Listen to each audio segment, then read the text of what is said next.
no more? Not as good as they used to be. People ain't farming no more. All right, the YouTube live is starting. I'm going to start the recording now.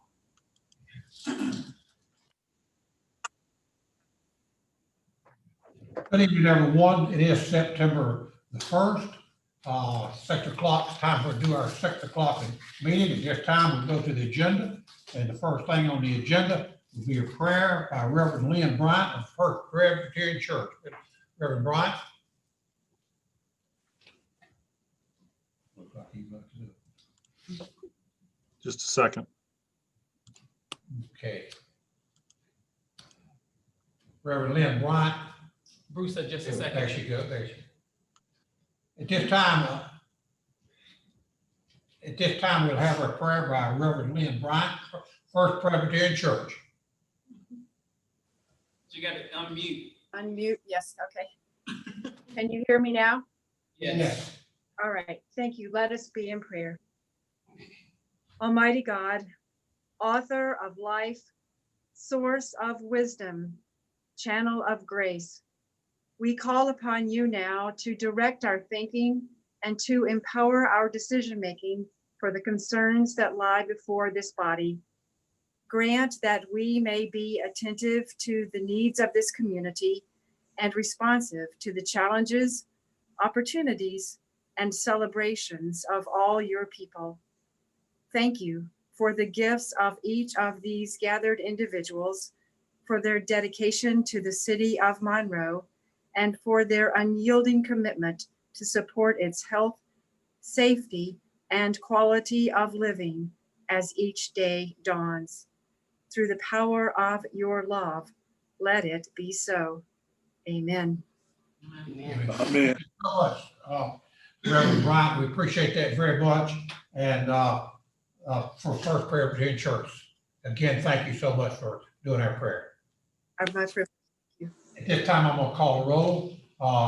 Councilman Anthony, Here. Councilman Gordon, Here. Councilman James, Here. Councilman Holloway, Here. Councilman Kazire, Here. Councilman McGee, Here. Mayor Kilgore, all present. We do have a quorum at this time. The first item is recognition on the agenda. Do we have a recognition of Larry? No, Mayor, that's basically calling reference to your public comment and whether or not you received any public comments. Okay. So the item one is public comment then. And we have no written comment for the public comment, so we'll go to the consent agenda. Thank you, Mayor and members of City Council. The City Council uses the consent agenda to consider items that are non-controversial and routine. The consent agenda is acted upon by one motion and vote of the council. Items may be removed from the consent agenda and placed on the regular agenda at the request of a council member or citizen with the consent of council. The consent agenda contains the following items. Item number 2 is for the purpose of approving the budget amendment containing 14 items to reappropriate incompleted items and actions from fiscal year 2020 for fiscal year 2021. Item 3 is for the purpose of calling for 2 public hearings for October 6, 2020 to hear public comment on. The first is to consider a level 2 economic development incentive grant. And the second is to consider a zoning amendment request to rezone the property located along Morgan Mill Road for a mixture of zoning districts, including residential high density, residential low density, and conditional district James River Equipment Amendment 1. Item 4 is for the purpose of approving the budget ordinance in the amount of $12,460,529.56 that designates funds received from the North Carolina Municipal Power Agency, more generally referred to as Electric Cities, into a capital project account that can be used for future capital projects and to help offset increases in electric rates in future years.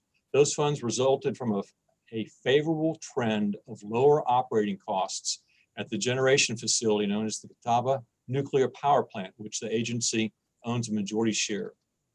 Item 5 involves minutes and reports, lettered A through C. Item 5A involves disbursements from City Council's discretionary fund. There's one disbursement for this period. involving Councilmember Saluda Anthony's disbursement of $300 to the Christian Family Care Home. Item 5B concerns financial reports for June 2020. And as a summary, I'll just highlight a few of the fund balance amounts that are as of June 2nd, 2020. The total fund balance is reported at $33,447,223. A few subsets of that balance, of total fund balance, are fund balance reserved by policy, which is a little more than 10 million. The unassigned general fund balance at 4.1 million, and the total assigned fund balance at 3.5 million. Item 5C is a summary of contracts awarded, change orders approved, and city manager's settlement of claims. And there are 21 contracts for the period totaling a little more than $198,000. Item 6 is for the purpose of approving 2 resolutions. The first is to affirm my action, city manager's execution of the intergovernmental subrecipient agreement and CRF municipal plan associated with the distribution of $888,729 from Union County to Monroe pursuant to the Coronavirus Aid, Relief, and Economic Security, or CARES Act, in which the county is required to provide at least 25% of the total funding it received to municipalities of this county. The second is to express appreciation to Ms. Coffey for her service to the city of Monroe over the past 27 years and extending our best wishes to her at her retirement. And Mayor, members of City Council, this concludes my summary of items placed on the consent agenda for your consideration. That we approve the consent What's your agenda. name? What's your name? Councilman Anthony. Councilman James second. I have a motion by Councilman Anthony. I have a second by Councilman James. Councilman Anthony? Yes. Yes. Gordon? Yes. Councilman James? Yes. Councilman Holloway? Yes. Councilman Kazire? Yes. Councilman McGee? Before I say yes, I would like to congratulate Ms. Gail Coffey on her retirement. I had the pleasure of working with her for about 10 years, and she's well deserved. She's the heart and soul of Winchester community. She will forever be missed, and I really wish her well in her future endeavors. With that being said, it's a yes for me. Absolutely. Good comments. Yes, sir. So your vote, yes. Mayor Kilgore is yes. So the consent agenda has been approved. We'll go into our regular agenda. And the regular agenda items, item 7, a level 1 economic development grant, Infinity Grant for Darnell, and we'll recognize Mr. Ron Bell. Thank you, Mayor, council members, Manager Faison. It's my pleasure to bring before you tonight an economic development incentive grant request by Darnell Incorporated, otherwise referred to as Project Double. Darnell Incorporated, headquartered in Bogota, Colombia, is a world leader in the production of top quality food packaging products. Darnell has operated its styrene and pulp-based packaging facility on Airport Road in Monroe since 2006. They currently employ 175 people, and they occupy nearly 300,000 square feet. Darnell began conversations with our office last month about the potential investment of $2,500,000 of automation equipment that will enable the company to satisfy growing demand for not only its current products, but as well as introduce new products to the North American market. Again, the company is considering a $2.5 million investment. If Monroe is the selected location, equipment would be installed and operational in late 2020, and the hiring of approximately 35 people would begin shortly thereafter. The company has indicated that incentives are a very important factor for the project, and the project is in competition with other corporate locations in South America. Tonight, we're requesting your consideration of a level 1 economic development incentive grant in an amount not to exceed $38,750 to be paid over 5 years beginning in fiscal year 2022, based upon the Union County Tax Office's appraised value each year on the company's anticipated investment of $2.5 million.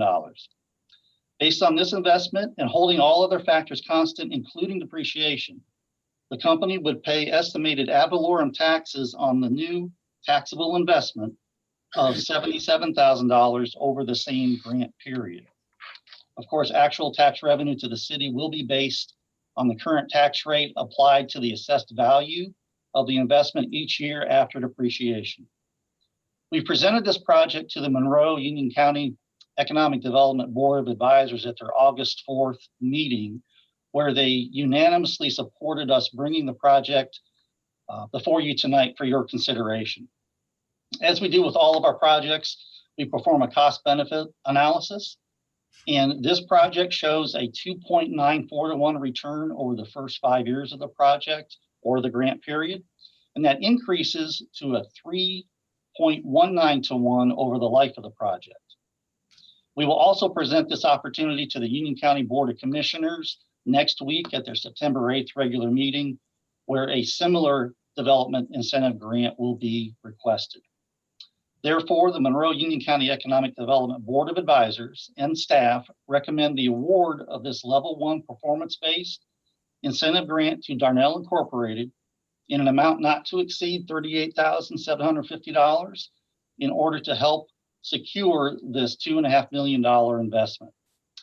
At this time, I'd like to make you aware that we have some representation from Darnell who would be available if you have any questions. Those gentlemen are Mr. Phil Jones, President of Darnell Incorporated, and Mr. Robert Guy, Chief People Person at Darnell. With that, Council, I thank you. Okay, thank you, Ron, and certainly would like to say to your guest there, Mr. Jones, and did you say Robert? Yes, Robert Guy. All right, I'd like to say to him, we appreciate them in the city. We appreciate what they do, the job they produce for our people. And I want to thank them for stepping up and bringing more equipment in, bringing more folks in maybe. But we just appreciate them being in the city out there in your territory. Thank you so much. And this is a public hearing, and I want to acknowledge this time we have no written comment.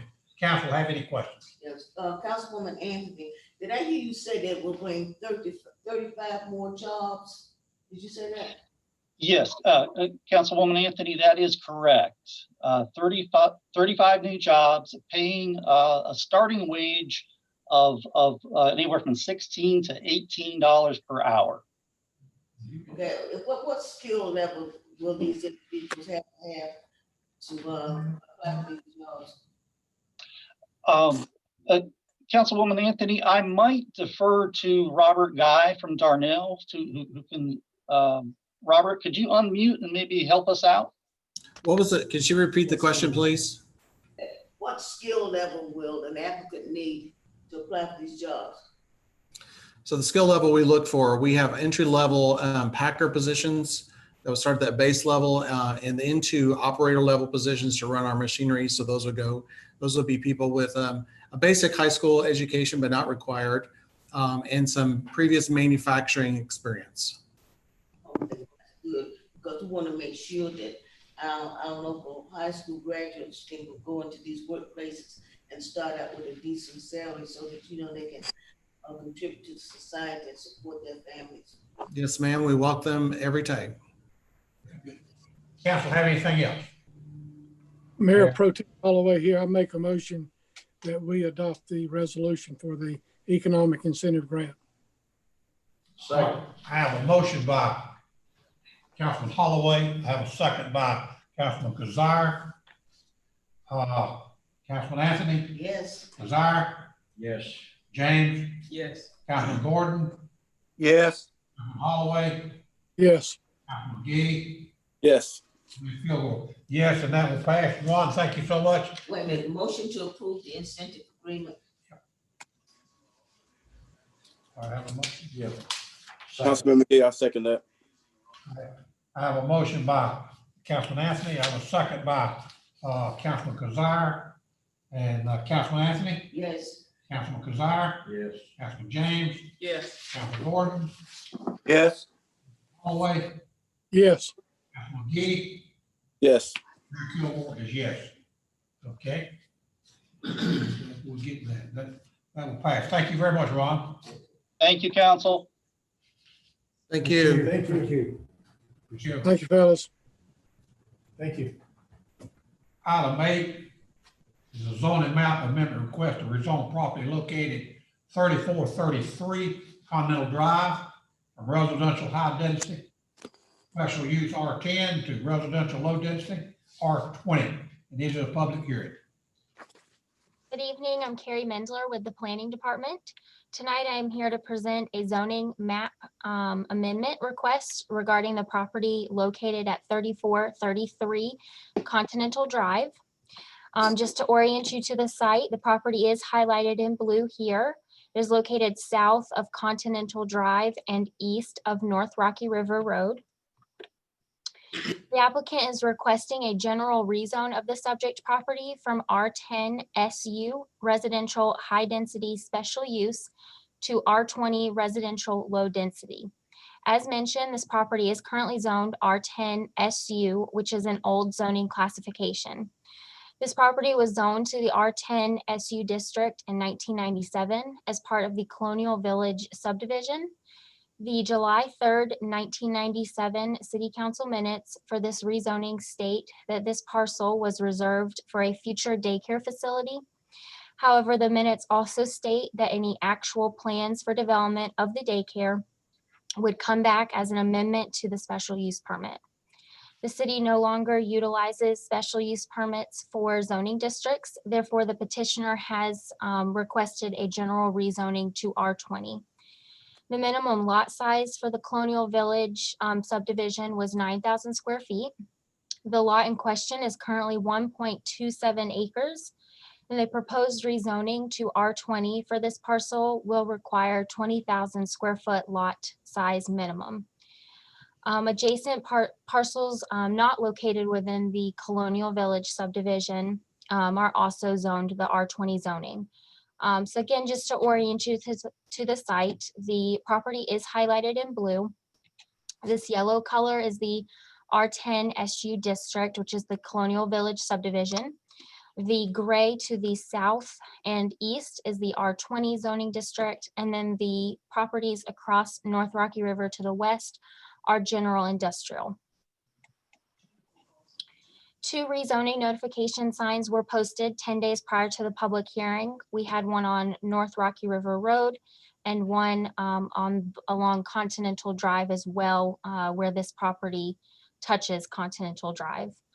Those were posted 10 days prior to the meeting, and an official rezoning notification letter was also sent to the adjacent property owners, again located within 150 feet, 10 days prior to the public hearing. And that is what this map indicates are the properties that did receive a letter from the city. The land development plan indicates this area is suburban. Residential uses typically take the form of neighborhoods with uniform housing types and densities.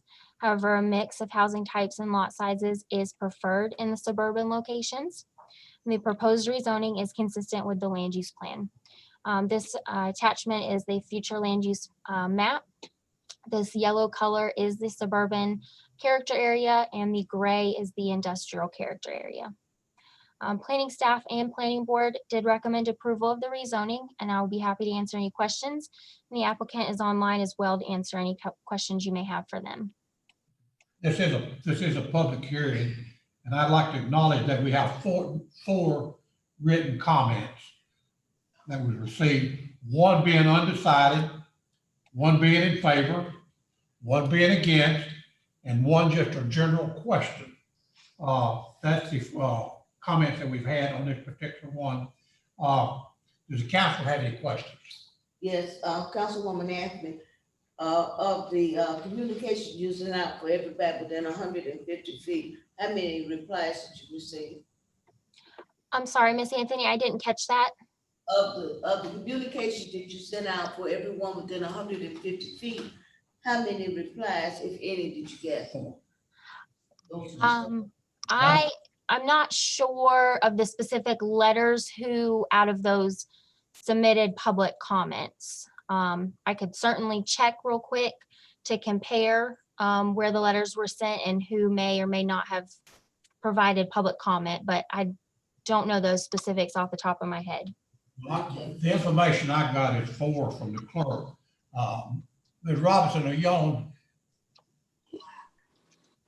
And I will say some of those may have been from the zoning sign itself on the property. I did receive a number of phone calls that mentioned they saw the rezoning sign. Okay, I have a question also. Would you do that? I didn't mean to interrupt.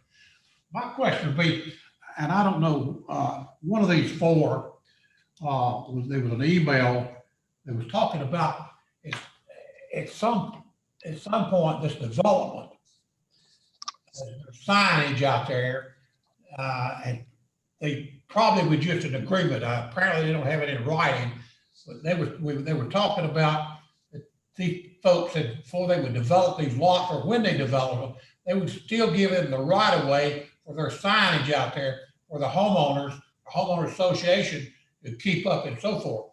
My question is this going to interfere with their signage coming into their subdivision now, or do you have someone online that can answer that? I will defer to the applicant on part of that question. I will say the rezoning itself shouldn't affect this. The sign, I believe, is on this portion of the property. Hopefully you can see kind of where my mouse is showing. So it is on this parcel, which is owned by somebody else other than the HOA board. So, but as far as some kind of agreement, it is possible for the new property owner and the HOA to possibly, draft up something that gives them legal access to do that.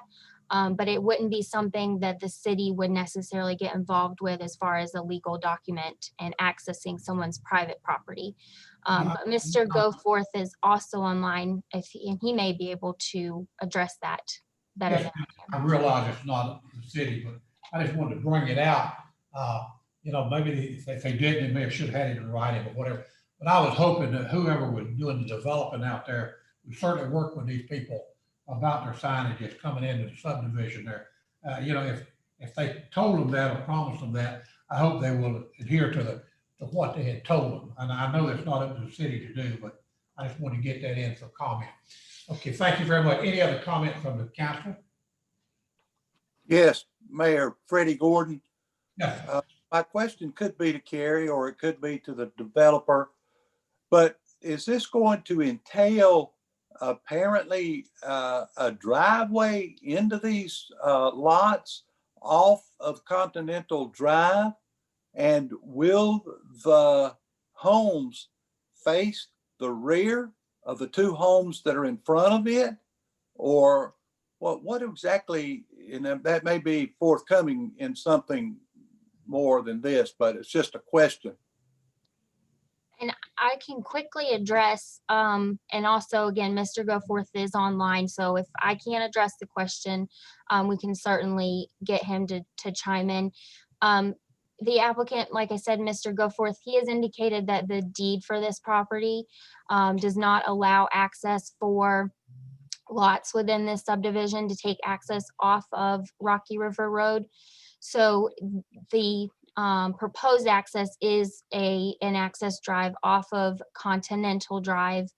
And I believe the city council minutes from 1997 also indicated that for the future daycare facility that they would take access off of Continental Drive, which is more or less a moot point, but just that there was kind of that forethought as well.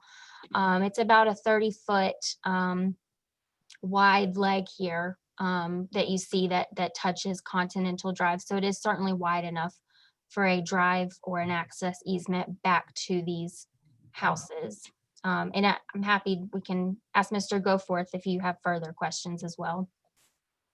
That'll be fine. Let me ask, I'll also ask you, how about those two houses, those first two houses on the right and the drive that this will, which is not existing at this moment, I don't take it. Did either one of those two homes have comment concerning this application? I'm not sure if they specifically commented on it. There were some other individuals. They expressed concerns about traffic, especially during the construction phase, since it is near the intersection of the or the entrance of the subdivision. I Yes, don't know if they were concerned about this particular leg or if it was concerns about this one. But this house, obviously they have a driveway here, and then this house, their driveway is located here as well. yeah. I can see that. Maybe the applicant be the one to more address this, and hopefully he's got some kind of layout here he wants to do for these two homes. That's the other thing I might have a question about.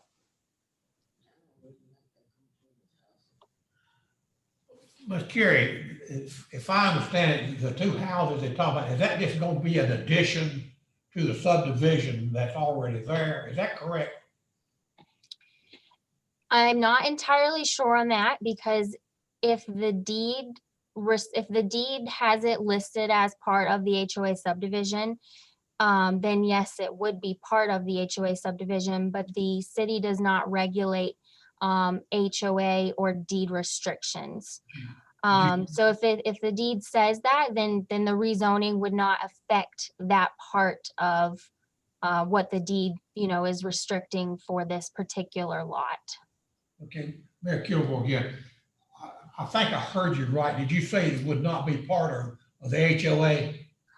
That I'm not sure. It would depend on what the deed for the property says. What did she And the say? city does not enforce the deed restrictions or HOA restrictions. The deed don't force the HOA restrictions.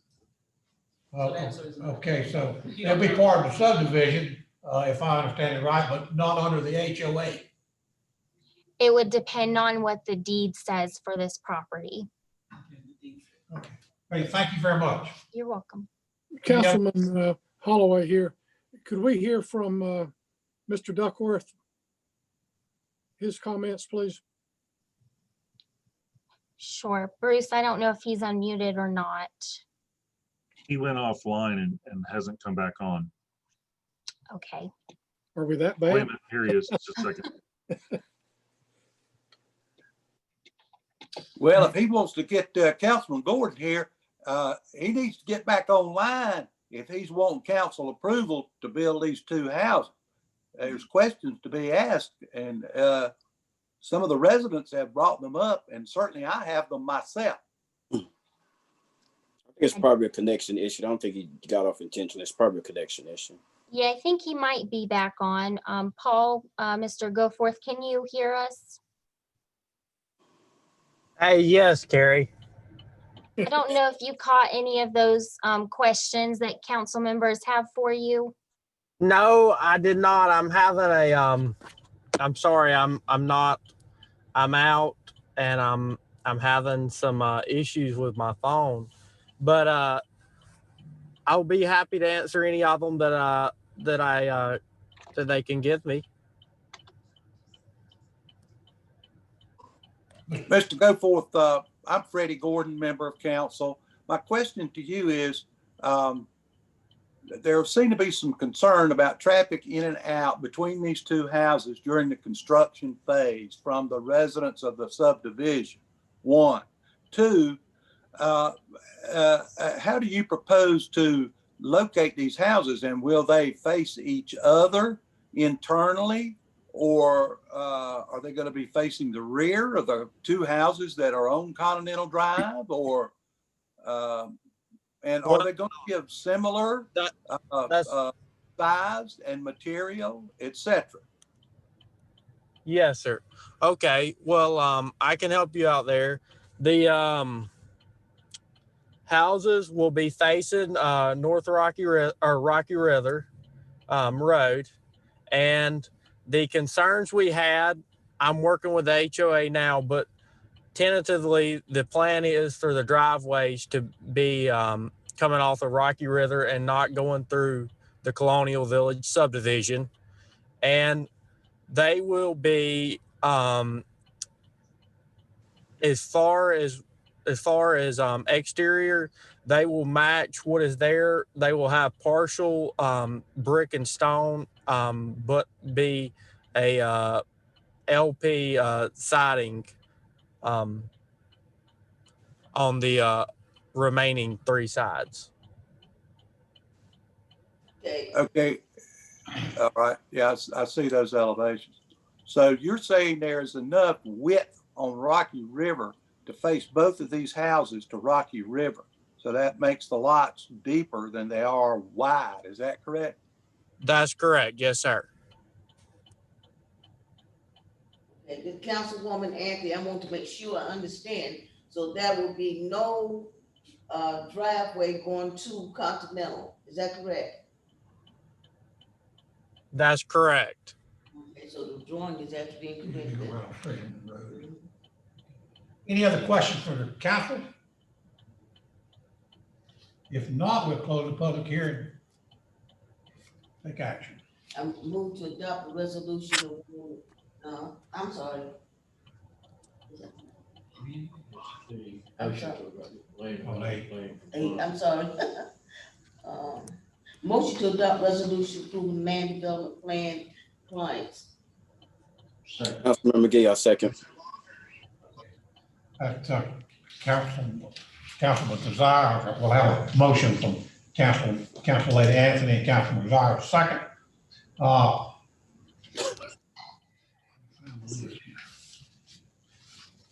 Council Lady Anthony, Yes. Councilman Desire, Yes. Councilman James, Yes. Councilman Gordon, Yes. Councilman Holloway, Yes, sir. Councilman McGee, Yes. Mayor Kilgore. Yes, okay, now C. And motion to adopt ordinance amending section 156.106. I have a motion by Councilman Anthony. Do I have a second? Holloway seconds.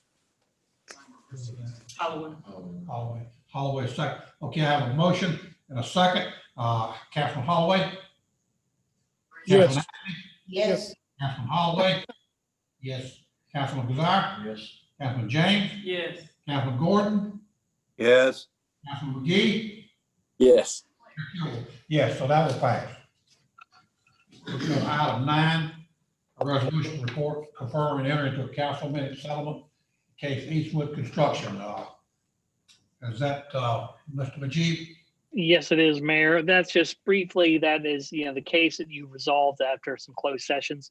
Now that we've resolved that state law requires you to confirm it in your minutes. So this is a resolution that does that. I'm happy to answer any questions you might have.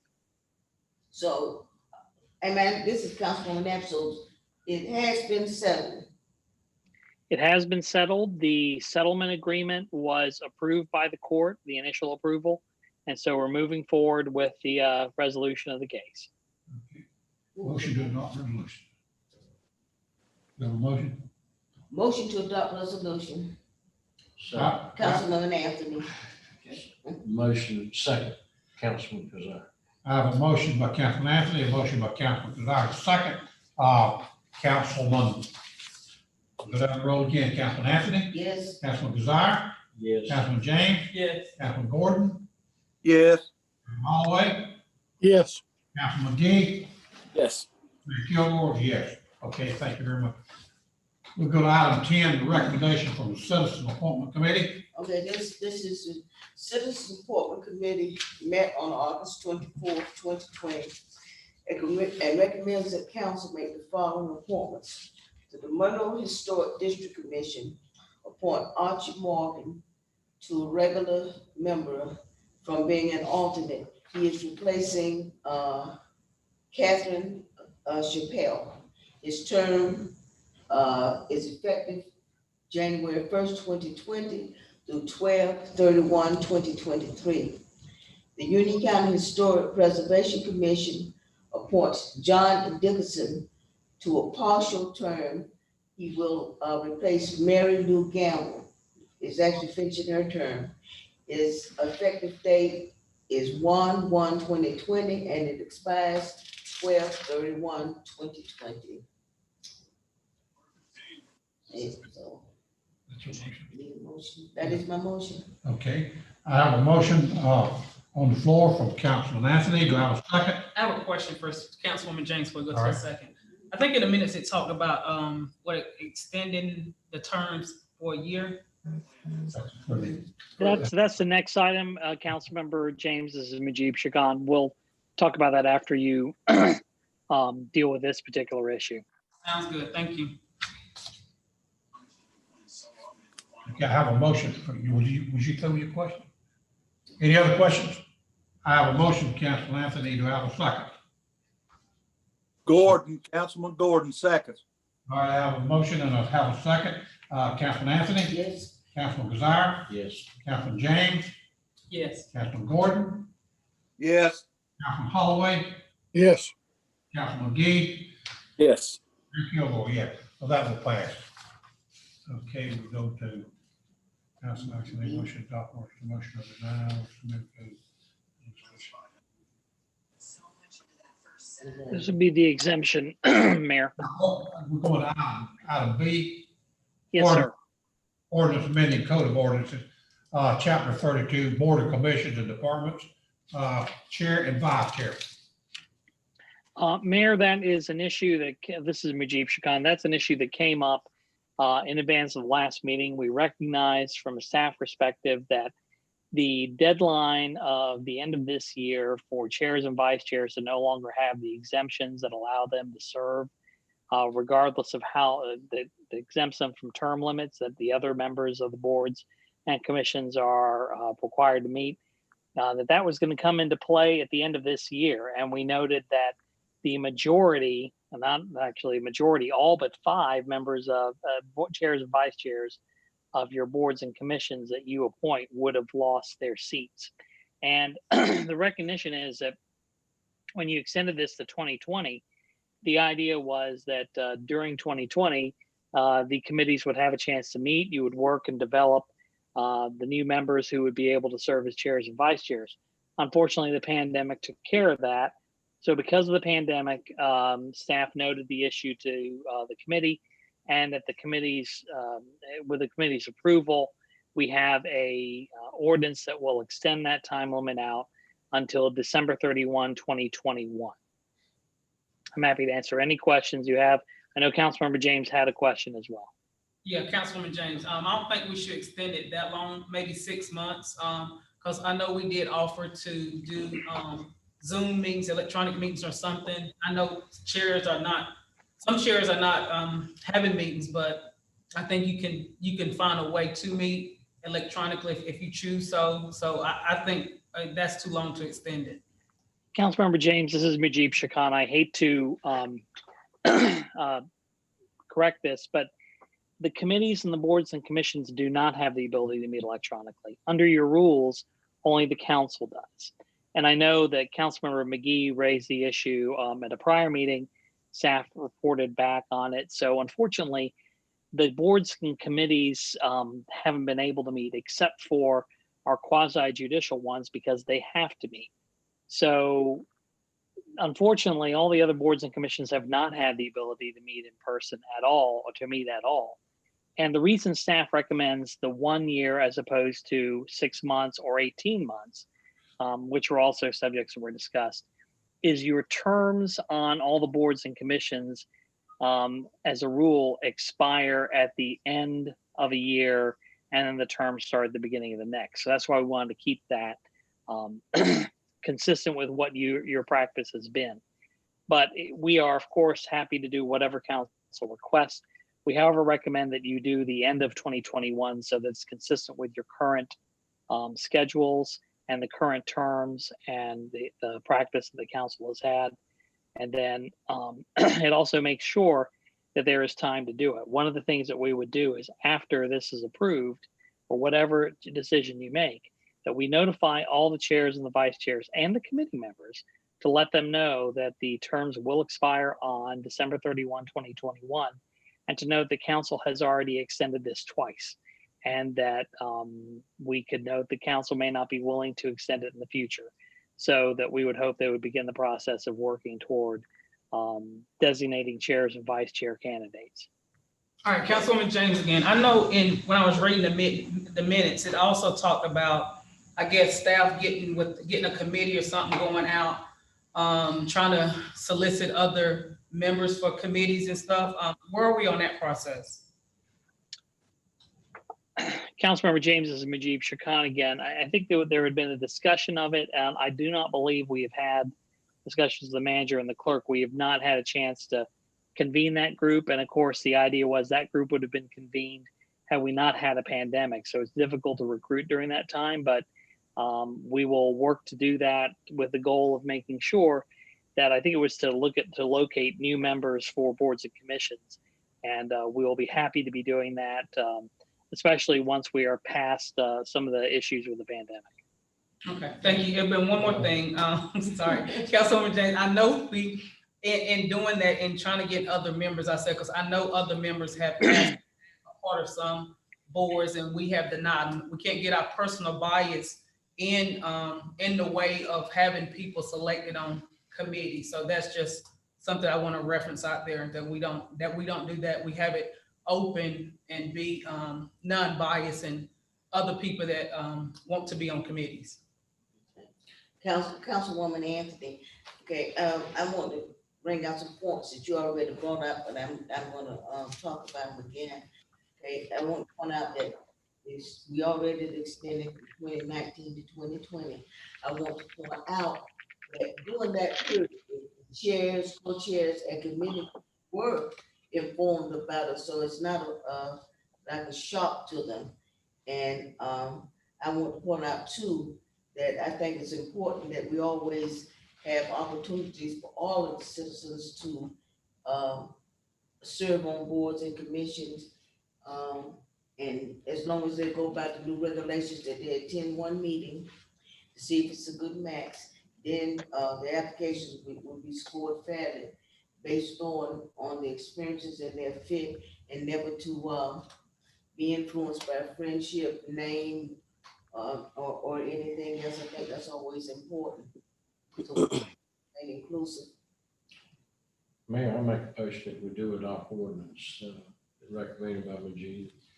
Okay, I have a motion by Councilman Kazire. Do I have a second? Holloway seconds. Who seconded? Mayor. Holloway. Okay. I have a comment too before we close this out.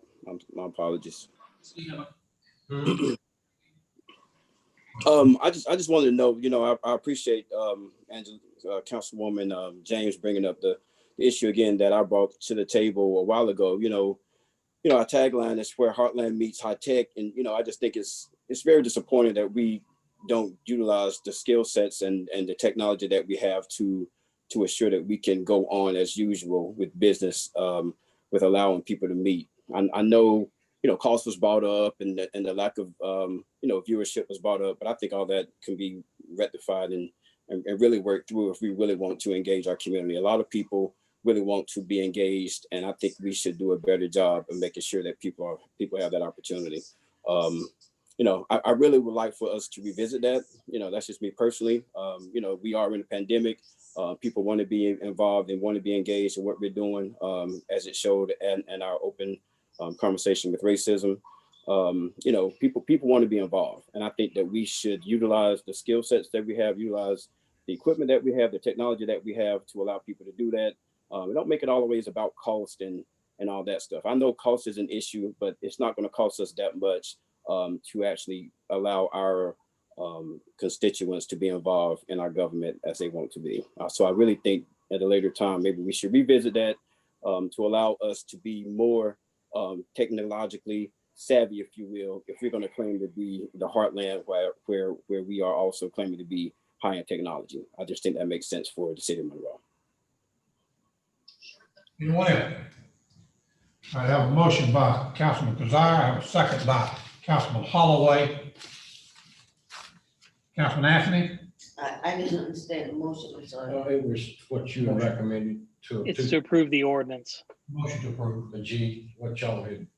Right there. Where you from? Okay, if it's the understanding that this is our final extension, I vote yes. Okay, Councilman Anthony is yes. Councilman Kazire? Yes. Councilman James? No. Councilman Gordon? Yes, before I vote on this, I wanted to make sure that Mujib understood that Councilwoman Anthony made the statement that this would be and I don't think that was in the motion necessarily. We had it in there that it would be ending in 21. I don't think there was any mention about it being the final extension. I hope and pray it won't be another extension, but is that right, Mujib, or not? The motion was to approve it. We, of course, take into account the comments council makes. And if there were a situation where another extension had to be contemplated, we would see this as, I think the will of the council is to not do it. So we understand, and we hope to not have to present this to you again. We hope that the chairs and vice chairs designate or start working on succession planning, so that while there is significant experiences with some of these folks, that we're able to move on to have others come on and take over those roles. But I have the opportunity to put it in the motion after the vote. Actually, ma'am, no, that would require, the motion has been made and seconded. And the problem is the vote has started. So the only way would be to vote it down and then to come back and make a new motion, because you would be talking about a substitute motion that, unfortunately, from a parliamentary standpoint, you cannot make while the motion is being acted upon. Your appointment committee will control that when you make your appointment next year as to who's going to be it. You just won't recommend for another extension if you don't choose to. Well, I guess you gotta keep going. Council Gordon, Yes. Council Holloway, Yes. Council McGee, Yes. Councilman Mayor Kilgore, yes. So that will pass with 6 yea and 1 nay. Okay. Thank you, council. What did you say? She said thank you. I said, thank you, council. Okay. Thank you very much. Closed session pursuant to North Carolina General Statute Section 143-318 for 11A1 and A6. I move to go into closed session pursuant to North Carolina General Statute Section 143-318 for 1A1 and A6 to prevent the disclosure of information that is privileged or confidential pursuant to the law of the state of the United States, or not considered a public record within the meaning of Chapter 132 of the General Statutes, and to consider the qualifications, competence, performance, character, fitness of, or to hear and investigate a complaint, charge, or grievance by or against an individual public officer or employee. Okay. All right. At this time, I'll excuse Larry and Bridget and everyone else who is not a council person. Switch off. Goodbye. Mayor, this is Majib. You only have a motion. You don't have a second, and council has not voted on the motion yet. All right, I was going to read, but we'll do this first. I have a motion, a second, going to closed session. Holloway will second. I'm sorry. Holloway seconded. Holloway Holloway second. seconded, Mayor. I have a motion, a second. Okay. Anthony, Yes. Desire, Yes. You know, James, Yes. Councilman Gordon, Yes. Holloway, Yes. Councilman McGee. Yes. We are in closed session. Everybody